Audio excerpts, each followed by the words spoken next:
Hello, and welcome to Live Parkinson's, Live an Exceptional Life. I'm your host, Chris Custenbotter, and I've been living an exceptional life with Parkinson's for the past 14 years. The mission of this podcast is to help as many people as possible living with Parkinson's to lead a great quality of life. Today's topic is managing protein for Parkinson's, do's, don'ts, and key tips. Today we're diving into a topic that is both crucial and a bit complex. What is this crucial and complex topic? Protein. Yes, protein is essential for everyone, but if you have Parkinson's, getting the right amount and at the right time can significantly impact how you feel and how well your medications work. Today, I'm driving the tram car as your guide as we explore the role of protein, the science behind its relationships with Parkinson's medications. We'll give you some practical tips on balancing protein intake and ways to make smart protein-rich choices throughout the day. So, if you've ever wondered how to manage protein intake to feel your best with Parkinson's, join me in this episode. Now, I know personally that I struggle with getting enough protein in my diet, and I'm also trying to include it in my diet so that it doesn't interfere with my Parkinson's medication, blocking its effectiveness and not helping me manage my symptoms as well as I could be. But I guess I'm not alone, because according to the Davis-Finney Foundation, in their article, Medication, Protein, and Parkinson's, they note that 30 to 50% of people with Parkinson's experiencing more off periods, and that's times when medications are less effective, when they consume high-protein meals with their medication. So based on this information, with between one-third and one-half of people not getting enough protein and not getting the maximum effectiveness of their medication to manage their symptoms, this is why I wanted to cover this important topic to help all of us in understanding how to balance protein in our diets with our Parkinson's medications. So let's unfold the map and lay it out so we can see where we'll be going in this episode and get a better understanding of protein's role in our diets. And we'll start out with understanding what protein is, what it does in our bodies, as well as why we need protein. So if you think of this, you can think of it as Protein 101. Then we'll move into how protein interacts with Parkinson's medications and how timing can affect the effectiveness of your medication. We'll also cover common challenges with protein, as well as how to manage medication and protein together. Then we'll switch gears and talk about protein sources and the quality of different types of protein sources. We'll look at animal versus plant-based proteins and discuss specific examples. We'll differentiate between complete and incomplete proteins and why it's important to include various types of proteins in your diet. Once we understand the types of proteins, we'll talk about balancing protein intake throughout the day to maximize your medications. And then we'll talk distribution of protein and why it matters, giving you a sample daily protein schedule and adjusting protein based on activity levels. Then we'll transition to tips for incorporating protein while managing your Parkinson's symptoms. Then we will answer frequently asked questions about protein and Parkinson's, and then close it out with finding your balance with protein. So if you want to learn more about protein and Parkinson's like I do, then I hope you'll join me. So jump right in and learn more about protein. Let's start out because this is Protein 101. So protein are the building blocks of life. You might have heard that previously. And as part of the building blocks, let's start with a quick refresher on what protein is and why it's such a big deal in our bodies. Protein is one of the macronutrients that's proteins, fats, and carbohydrates. And protein is often called the building block because it's essential for helping us repair tissues. It helps support our immune function, and it even helps us maintain our energy levels. But what are proteins exactly? Well, proteins are made up of smaller units called amino acids. And there are 20 different amino acids, and the body can produce 11 of them. So the remaining 9 out of the 20, known as essential amino acids, we have to obtain through our diet. So depending on how these amino acids bond together or join together is how they function in our bodies. So let me give you a couple of examples of amino acids that you may have heard of, and then how they function in the body. Since Thanksgiving is right around the corner, I thought I'd start with one that many of us hear, and that's we get tired because of eating turkey because turkey contains an amino acid called tryptophan. And people say, well, the reason I get sleepy is because I eat the turkey and tryptophan helps make me sleepy. And the reason I say that is because tryptophan is a precursor for serotonin, which can help influence your mood and your sleep. So is that really true that it's the tryptophan that causes the sleepiness? Well, it may help a little with that, but another common reason is that it's just the large amount of food that we eat at Thanksgiving, along with the tryptophan, that is probably what makes you sleepy. And another amino acid that you may have heard of, you see it a lot on different food cans, it's phenylalanine. And this is a precursor for neurotransmitters like dopamine and norepinephrine. And we all know that dopamine is important for movement and motor control. So they're just two examples of different amino acids that we need in order for our bodies to function properly. Okay, so now that we know that proteins are the building blocks and that they're made up of smaller units called amino acids, and that 9 out of 20 essential amino acids that we need are essential, and we need to get those through our diet, that then begs the question, why are proteins important in our diet? Well, proteins are crucial for growth and repair of tissues, including muscles, skin, and organs. So if we didn't have proteins when we cut ourselves, the cut would remain open because we'd have no proteins to help close the wound. Some hormones, such as insulin, are proteins, and they regulate various physiological functions. Now, people with diabetes know that insulin is important in helping control blood sugar levels. Insulin's also involved in fat storage by helping store excess glucose, which is the sugar, as fat for later use. So you've heard of people that go on a ketogenic diet. What they're trying to do is lower their carbs so that the body goes to the fat stores to pull out the glucose reserves that were stored by the insulin. So insulin is something that diabetics need because they don't produce enough of it, and they need that to help control their blood sugar. Proteins also help with our immune system. Antibodies, which are proteins, help fight off infections. So if we didn't have the proteins, we would have a difficult time fighting off infections, and we probably wouldn't have the longevity of life that we do today. Proteins also transport molecules like oxygen in our bloodstream through hemoglobin. And hemoglobin, if you think of red blood cells, then there's hemoglobin, and that helps to carry the oxygen, and there's transport molecules that also help store nutrients as well.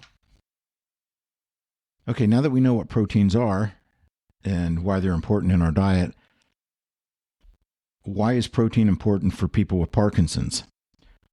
Well, according to the Davis-Finney Foundation article, Medication, Protein, and Parkinson's, people with Parkinson's are at an increased risk for protein malnutrition.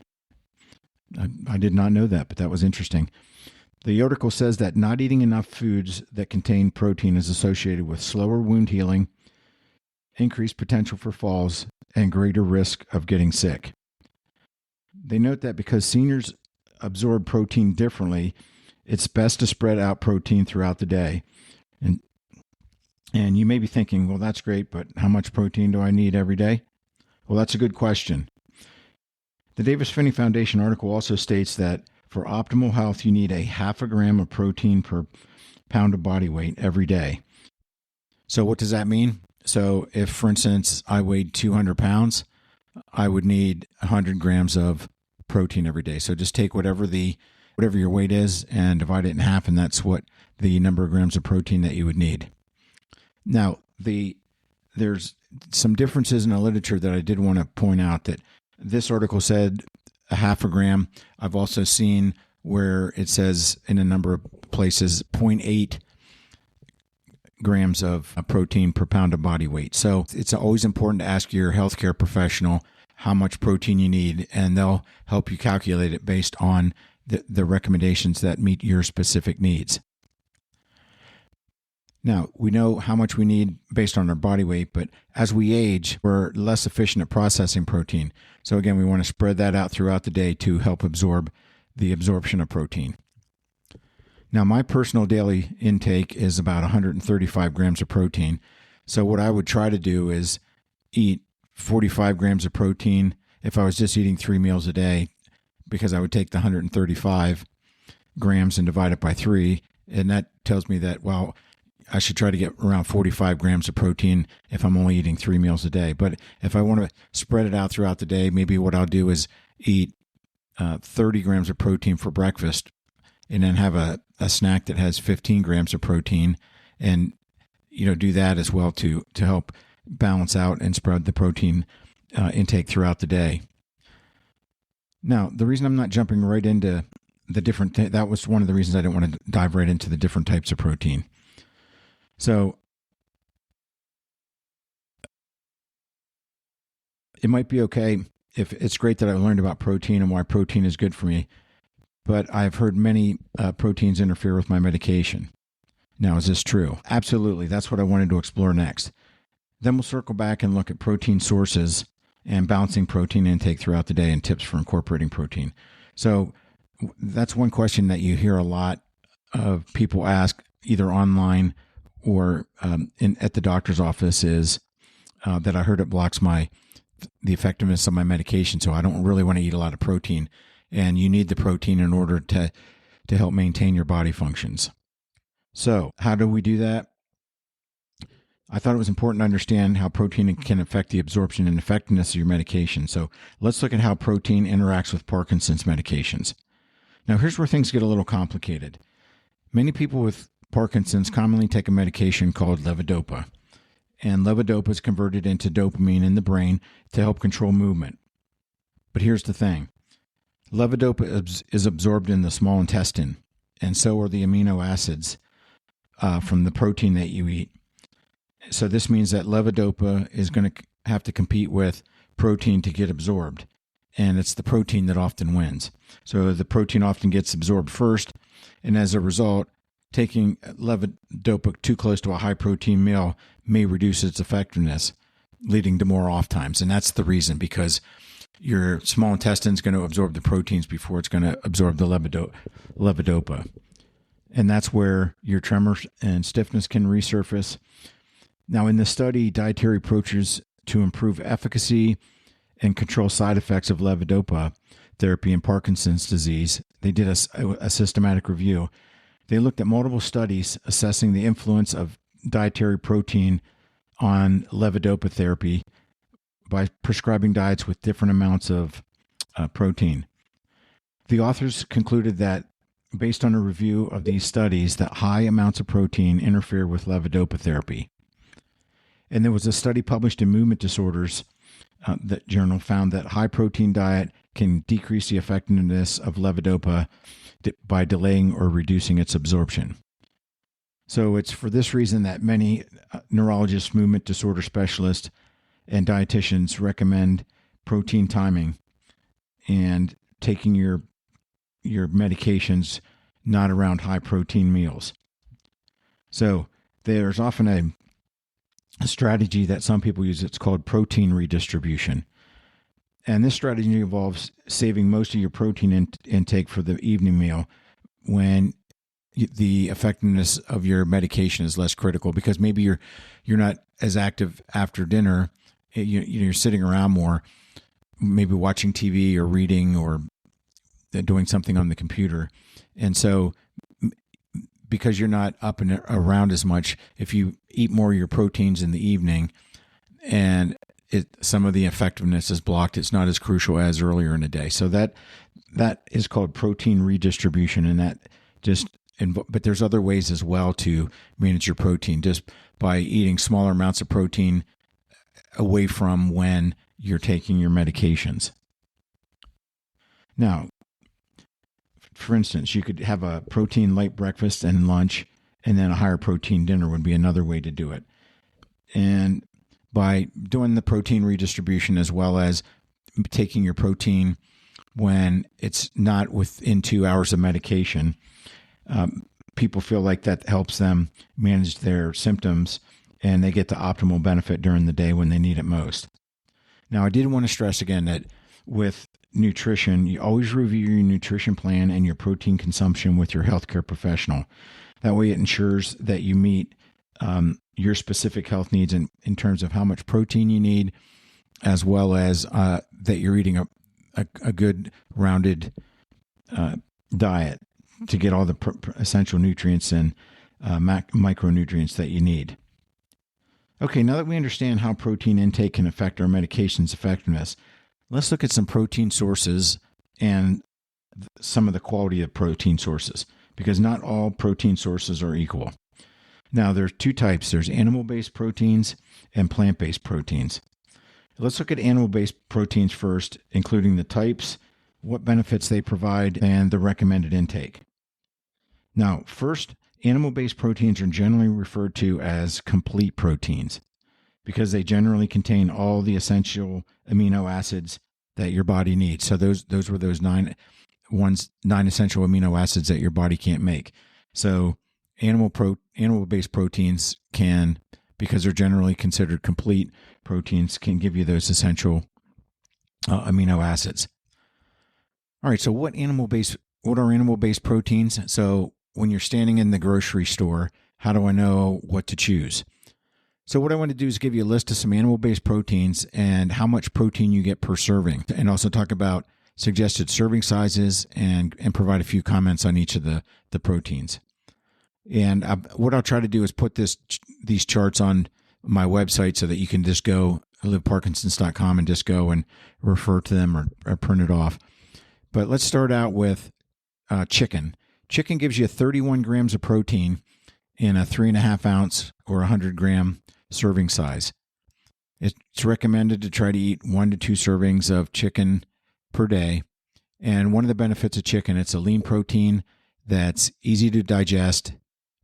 But again, you want to try to avoid, because it's got 31 grams of protein, avoiding eating it too close to when you take your medications. Try to at least have a 2-hour gap between the two. Next up is fish. I'll give you an example, salmon.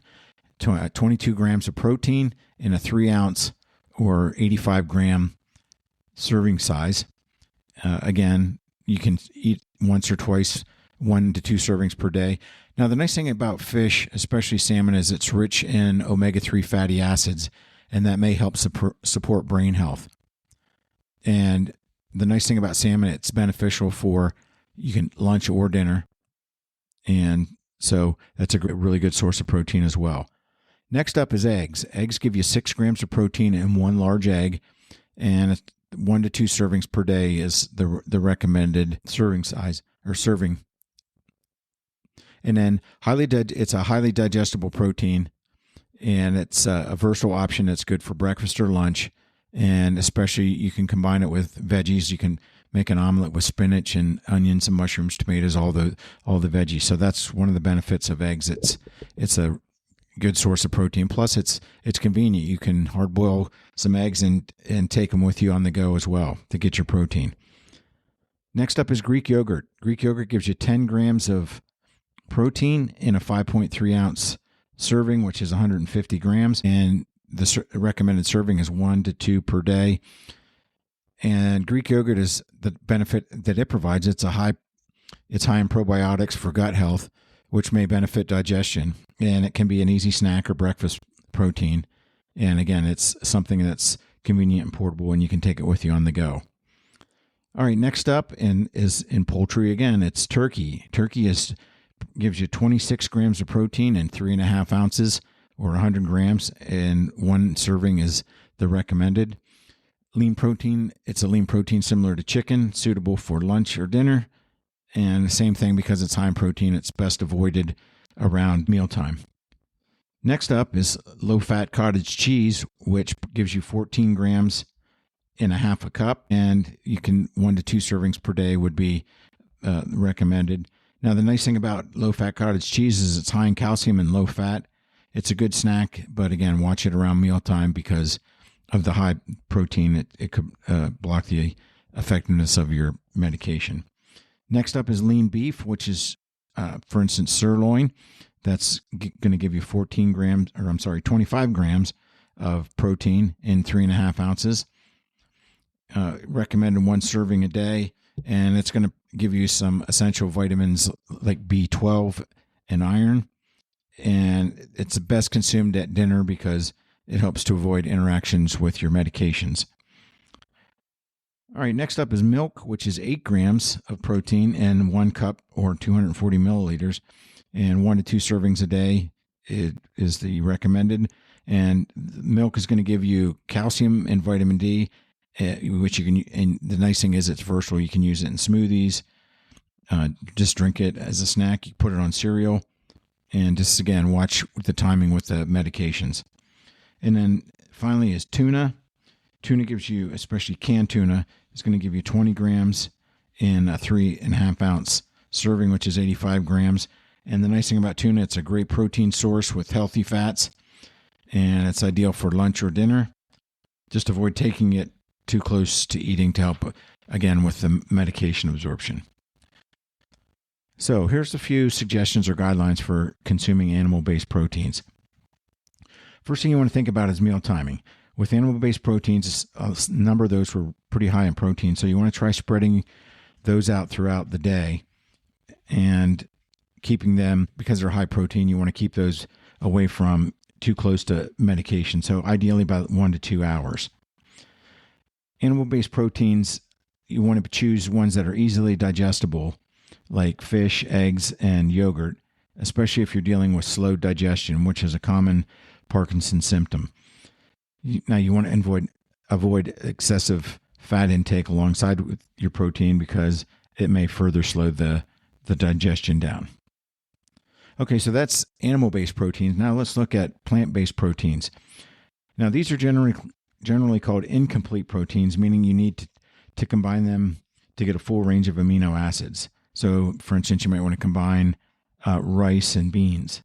And I'll do the same with plant proteins that I do with the animal-based proteins. I'll give you a list of 10 different plant-based proteins. If you're in the grocery store and you wanted to purchase, you're looking for proteins, these are some good sources. And I'll start out with lentils.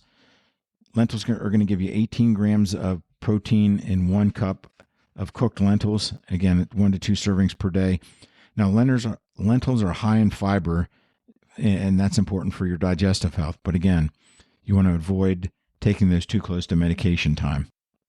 Chickpeas or garbanzo beans give you 15 grams of protein in 1 cup of cooked beans, and that's 1 to 2 servings per day.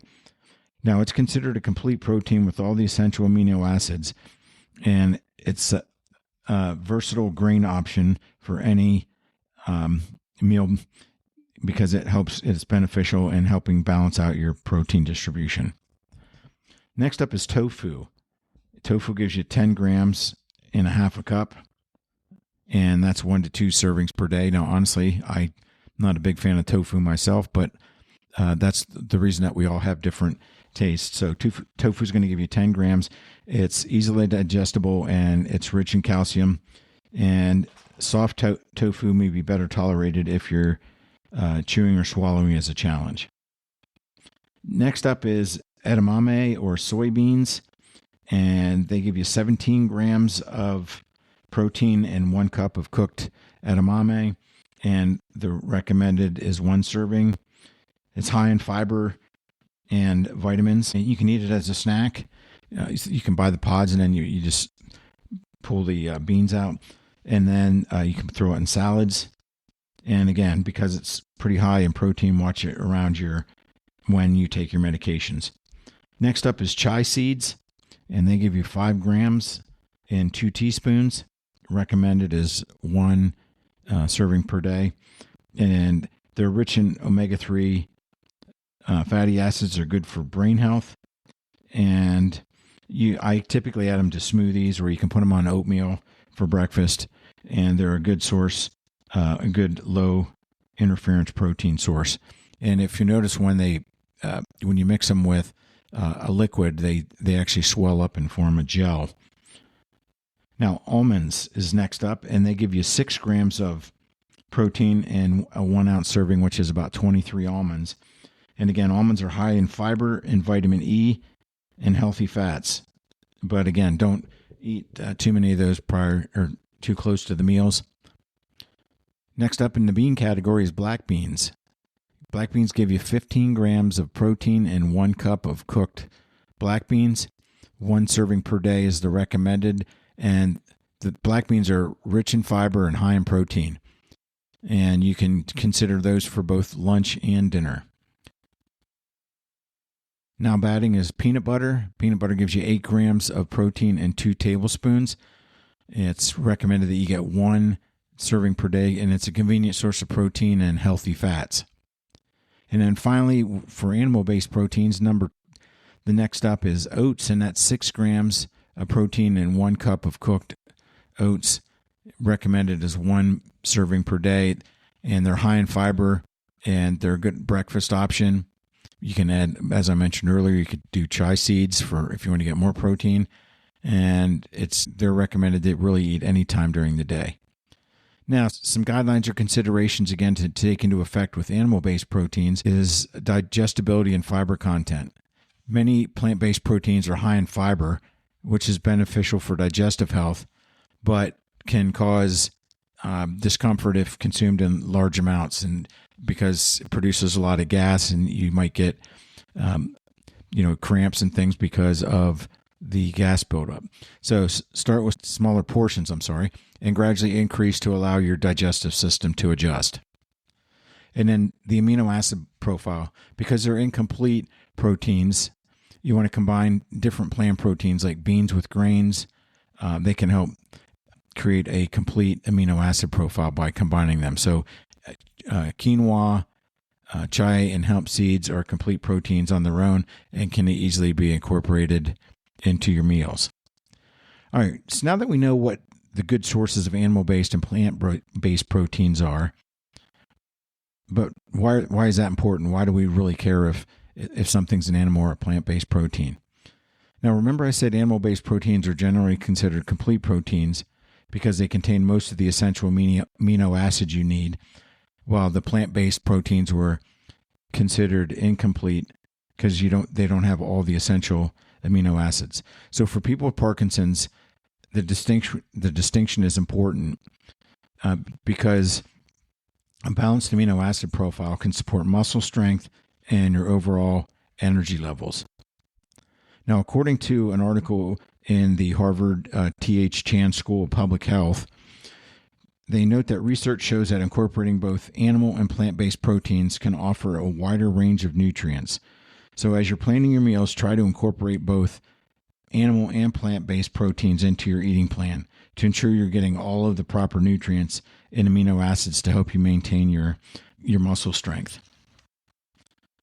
Now, if you're a vegetarian and eating mostly plant-based proteins, make sure you try to add a variety of different protein sources like, again, quinoa, chia seeds, and nuts can provide the amino acids you need to feel your best without compromising on protein quality.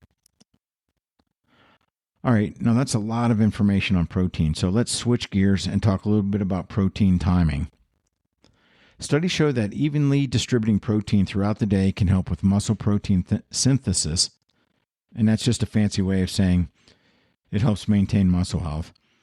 There was a review published in the Journal of Nutrition that suggested that spreading protein across meals rather than eating it all at dinner may be more beneficial for muscle maintenance. So for those living with Parkinson's, this means aiming for a moderate amount of protein at each meal. So for example, at breakfast, try some Greek yogurt or cottage cheese with some chia seeds and fruit because they're both loaded with good protein.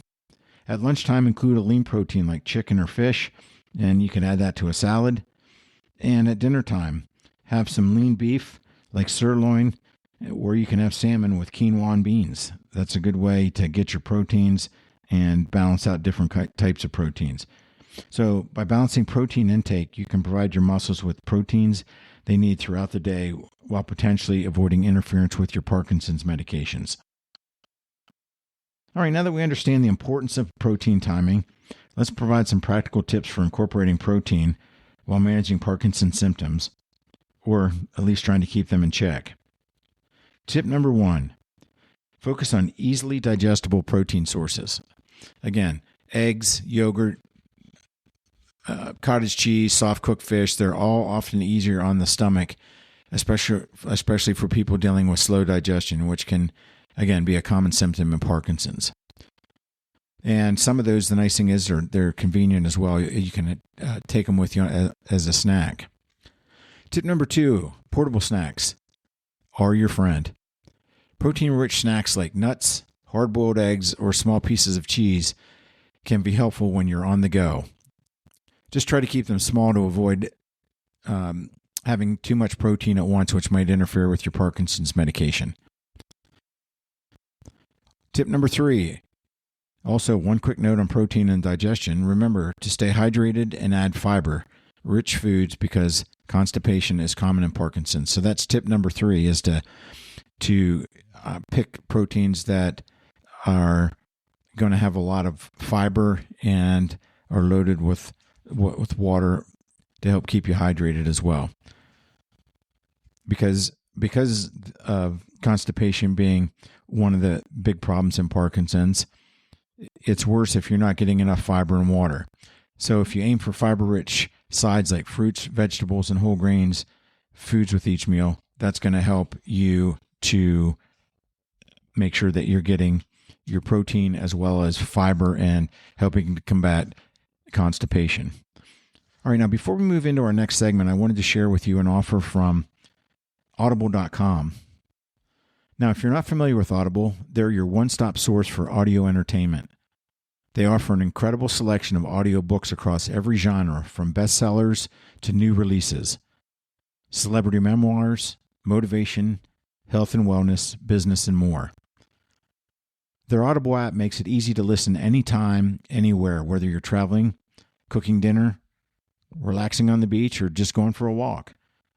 Now, new members can trial Audible for free for 30 days and get a free audiobook. For a feel-good, optimistic book, I recommend A Funny Thing Happened on the Way to the Future by Michael J. Fox. And for understanding more about Parkinson's disease, I recommend 10 Breakthrough Therapies for Parkinson's Disease by Dr. Michael Oken. Now, to take advantage of the free 30-day trial and free audiobook, visit audibletrial.com/thrive. That's audibletrial.com/thrive. And I'll leave a link in the podcast description. Now, for complete honesty and transparency, if you sign up for the free 30-day Audible trial and free audiobook, Audible pays me a small commission, which I use to support this podcast. So if you decide that you want to take advantage of the free trial, I thank you for supporting this podcast. All right, let's look at some of the frequently asked questions, or as they're lovingly known as FAQs, addressing common questions about Parkinson's and proteins. One of the frequently asked questions is, how much protein is too much? Well, generally aim to meet your individual protein needs, which we said earlier is between half a gram and 0.8 grams of protein per pound of body weight. Excessive protein can strain the kidneys over time, so especially if your water intake is low, be careful that you're not taking in too much protein, because it could have some effects on your kidneys. Question number 2, are there times when I should avoid protein compatibility? It's usually best to avoid high protein meals around medication times to maximize levodopa's effectiveness. Number 3, what if I'm losing weight or struggling with appetite?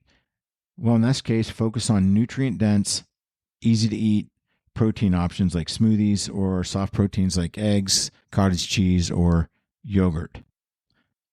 And then finally, how can I track my protein intake? You can try using a food tracking app or simply measure out your proteins based on the serving sizes and amount of protein listed on the food labels. So, for example, if you're measuring your food, you can say that a serving size of meat is roughly the size of a deck of cards. So as you can see, finding the right balance with protein is about fine-tuning both quantity and timing to support your health needs and to manage your Parkinson's symptoms effectively. Everybody's body is different, so I encourage you to experiment and, if possible, consult a dietitian or healthcare provider with experience in Parkinson's. Now, I hope today's episode has provided you with valuable insights and practical tips for managing your protein intake wisely.